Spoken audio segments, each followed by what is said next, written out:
ലോകം മുഴുവനും ക്രിസ്മസിൻ്റെ ആഘോഷങ്ങളിലേക്ക് വഴുതി വീണുകൊണ്ടിരിക്കുകയാണ്.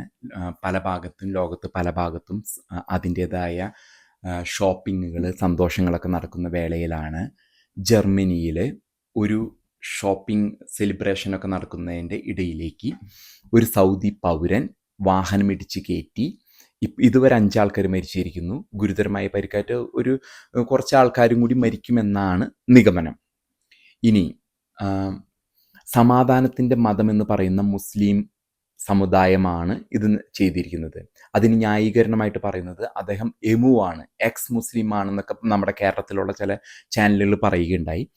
അവർ പറഞ്ഞത് ഒരു പരിധിവരെ ശരിയാണ്. അദ്ദേഹം മുസ്ലിം എത്തിയിസ്റ്റായിട്ട് മാറി വീണ്ടും തിരിച്ച് മുസ്ലിം മതത്തിലേക്ക് വന്നിട്ടാണ് ഇത്തരത്തിലുള്ള ഒരു പ്രവൃത്തി ചെയ്തിരിക്കുന്നത്. ഇതിൻ്റെ സാമൂഹ്യ രാഷ്ട്രീയ വശങ്ങളാണ് ഞാനിന്ന് വിശകലനം ചെയ്യാൻ പോകുന്നത്.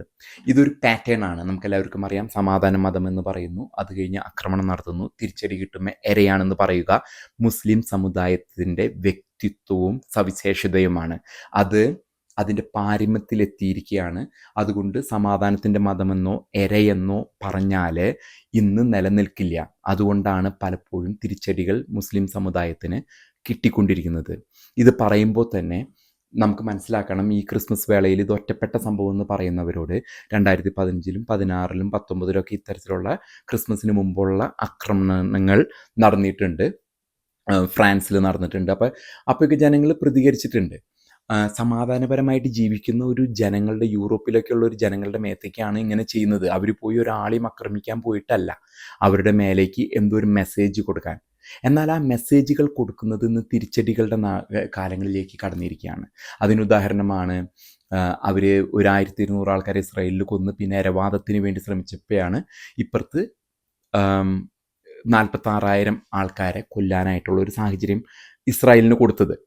അപ്പോൾ ഈ പറയുന്ന വക്താക്കൾ ഇപ്പോൾ കേരളത്തിൻ്റെ സാഹചര്യത്തിൽ പറയുമ്പോൾ മൗദൂദി ചാനലൊക്കെ പറഞ്ഞ് ഇത് വേറെന്തോ ഒറ്റപ്പെട്ട സംഭവം എന്നൊക്കെ പറയാണ്.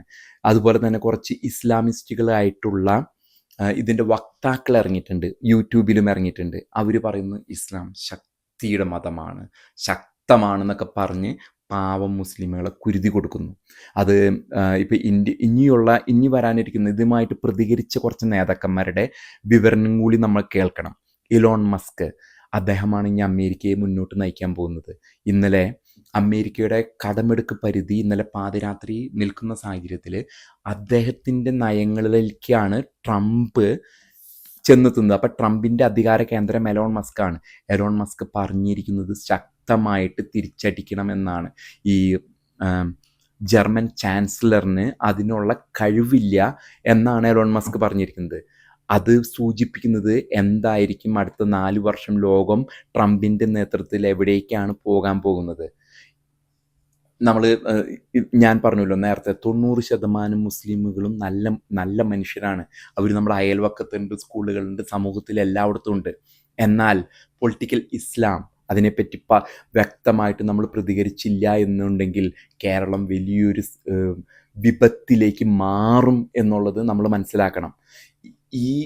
ഇനി വരുന്ന 4 വർഷത്തിനുള്ളിൽ ഞാൻ ഈ പറഞ്ഞ ഇതിനെ വെളുപ്പിച്ച് തേപ്പിച്ച് എടുക്കാൻ പറ്റുന്ന ആൾക്കാരുണ്ട്. അവർ ചക്ക എന്ന് പറയുമ്പോൾ ചുക്കെന്ന് പറയും. അങ്ങനെയുള്ള ആൾക്കാരാണ് ഈ മൗദൂദി ചാനലും ഈ പറഞ്ഞ യൂട്യൂബ് ചാനലൊക്കെ നടത്തുന്നത്. അവർ വിഷയം പറയില്ല, വിഷയത്തിന് ചുറ്റും കിടന്ന് കറങ്ങും. അതിനൊരു ഉദാഹരണം, 1200 ആൾക്കാരെ ഹമാസ് കൊന്നു, ഇവരെ വന്ന് 46,000 ആൾക്കാരെ കൊല്ലുന്ന സാഹചര്യമുണ്ടായി. അതെന്തുകൊണ്ടാണ് കൊന്നത്? അവരെ നിരപരാധികളെ കൊല്ലുന്നതിന് വേണ്ടിയല്ല. ഇവരുടെ വീടുകളിൽ ഗാസയുടെ ഇവരുടെ കെട്ടിടങ്ങളുടെ താഴെ മുഴുവനും ടണൽ പണിതിരിക്കുകയാണ്. ഇത് നല്ല മുസ്ലിം തടയണം. ഇങ്ങനെയുള്ള ടണലുകൾ പണിയുന്നത്, ഈ കേരളം ഇന്ന് ടണലുകൾ പണിയുന്ന ജോലിയിലാണ്. ടണൽ പണിതുകൊണ്ടിരിക്കുകയാണ് കേരളത്തിൽ. ഞാൻ ഫിസിക്കൽ ടണലിനെ പറ്റിയല്ല പറയുന്നത്. ഇത്തരത്തിലുള്ള ഇത് ചെയ്തു കൊണ്ടുവരും, സമാധാന മതവും മരവാദവും എല്ലാം കൊണ്ടുവരുന്നത് ഈ പാവം മുസ്ലിം യുവാക്കളെ കുരുതി കൊടുക്കുന്നതിന് വേണ്ടിയാണ്. ഇപ്പോൾ ഗുജറാത്തിലേക്ക് നോക്കൂ, സമാധാനമല്ലേ കാര്യങ്ങൾ? ഇവരാരെങ്കിലും എന്തെങ്കിലും പറയുന്നുണ്ടോ? അവിടെ നല്ലൊരു തിരിച്ചടി കിട്ടിയ പിന്നെ കാര്യങ്ങൾ ശാന്തമായി. ഞാൻ മുമ്പൊരു വീഡിയോയിൽ ചെയ്തതുപോലെ കേരളം അവിടേക്ക് ആണ് പോകുന്നത്. ശക്തമായ നേതാക്കന്മാരാണ് ഇന്നിരിക്കുന്നത്. ലോകത്തിൻ്റെ നേതൃത്വത്തിൽ അറബ് രാജ്യങ്ങളിൽ നിന്നുള്ള രാജാക്കന്മാർ പോലും ഇത്തരത്തിലുള്ള പ്രവൃത്തികൾക്ക് കൂട്ടുനിൽക്കില്ല. മുൻകാലങ്ങളിൽ നിന്നിരുന്നു അവർ. അത് രാജാക്കന്മാർ നേരിട്ടല്ല, അവരുടെ താഴെയുള്ള ശില്പന്തികളുണ്ട്. ഇപ്പോൾ കുറേ പണമുണ്ടാവും, അവർക്ക് എണ്ണപ്പണം ഉണ്ടാവും. ആ പണത്തിൻ്റെ ബലത്തിൽ നിന്നിരുന്നു. ഇനിയുള്ള 4 കൊല്ലം ട്രംപാണ് ലോകം ഭരിക്കാൻ പോകുന്നത്. മോഡി ഇന്ത്യയിലിരുന്ന് ഭരിക്കുന്നു. അതല്ലെങ്കിൽ ചൈനയിലെ സി ജിൻപിങ്ങൊന്നും നിങ്ങൾക്ക് മുസ്ലിം സമുദായത്തിന് വേണ്ടി വാദിക്കാൻ പോകുന്നില്ല. കാരണം അദ്ദേഹത്തിൻ്റെ ചൈനയുടെ വടക്ക് ഭാഗത്ത് ചെന്ന് കഴിഞ്ഞാൽ ഈ മുസ്ലിമുകളെ അവർ തൊഴിൽ ചെയ്യിപ്പിക്കും. ഒരു 20 മണിക്കൂർ 25 മണിക്കൂർ 20 മണിക്കൂർ ദിവസത്തിൽ 20 മണിക്കൂർ തൊഴിൽ, 4 മണിക്കൂർ ഉറക്കം.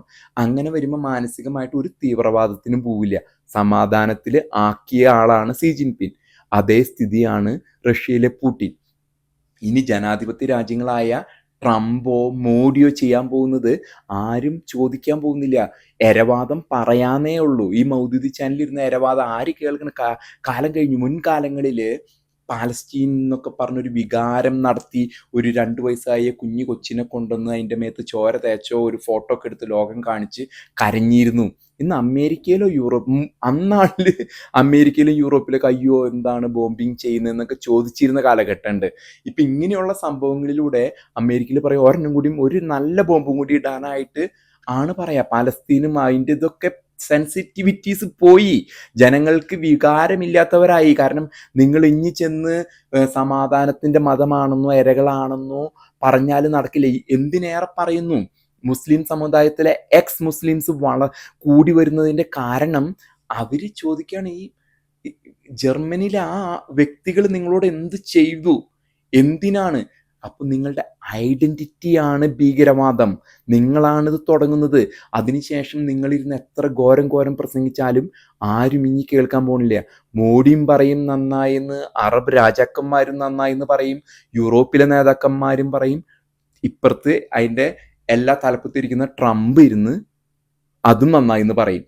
ആരും ഇനി എവിടെയെങ്കിലും ഇരുന്ന് ഏതെങ്കിലും ഒരു ചെറിയ നേതാവ്, സ്വാധീനം ഇല്ലാത്ത ആള് അയ്യോ അങ്ങനെ ചെയ്യില്ലെന്ന് കരയാൻ പോലും പറ്റാത്ത സ്ഥിതിയിലേക്കാണ് ലോകം. കാരണം അത്ര തീവ്രമാണ് ഈ മതം, ഈ സമുദായം. അപ്പോൾ ഇനി വരാനിരിക്കുന്നത് തിരിച്ചടികളുടെ നാളാണ്. ഈ വീഡിയോയിലൂടെ ഞാൻ ഇത്രമാത്രം ചെവി കൂർപ്പിച്ച് കേൾക്കണം. കാതുള്ളവൻ കേൾക്കട്ടെ, കണ്ണുള്ളവൻ കാണട്ടെ. മുസ്ലിം സഹോദരങ്ങളോട് സമാധാനമാണെങ്കിലും നിങ്ങളെ കുരുതി കൊടുക്കാനാണ് ഒരു മുസ്ലിം നാമധാരിയായ സ്ത്രീ പോലും ഇറങ്ങിയിരിക്കുകയാണ്. എന്തിനാണെന്ന് പറയട്ടെ, ഇറാൻ ജയിക്കുകയാണ്, മുസ്ലിം സമുദായത്തിലെ ആണുങ്ങൾ ശക്തിയുള്ളവരാണെന്നൊക്കെ പറഞ്ഞ് നിങ്ങളെ കുരുതി കൊടുക്കാനാണ്. അവരിറങ്ങൂല, അവർക്കൊന്നും പറ്റില്ല എന്നുള്ളത് അവർക്ക് വ്യക്തമാണ്. അവർക്ക് ആ ചാനൽ സ്റ്റുഡിയോയിലിരുന്ന് പറയുന്ന പണി മാത്രമേ ഉള്ളൂ. അവർക്ക് ഇരയാകണം, സമാധാനം പറയണം, എന്നിട്ട് ഇതിന് വാഗ്വാദം കൊടുത്ത് നിങ്ങളെ ഇറക്കണം. അപ്പം നിങ്ങൾ അത് മനസ്സിലാക്കണമെന്ന് മാത്രം വളരെ സ്നേഹത്തോടെ ഞാൻ നിങ്ങളോട് അഭ്യർത്ഥിക്കുകയാണ്.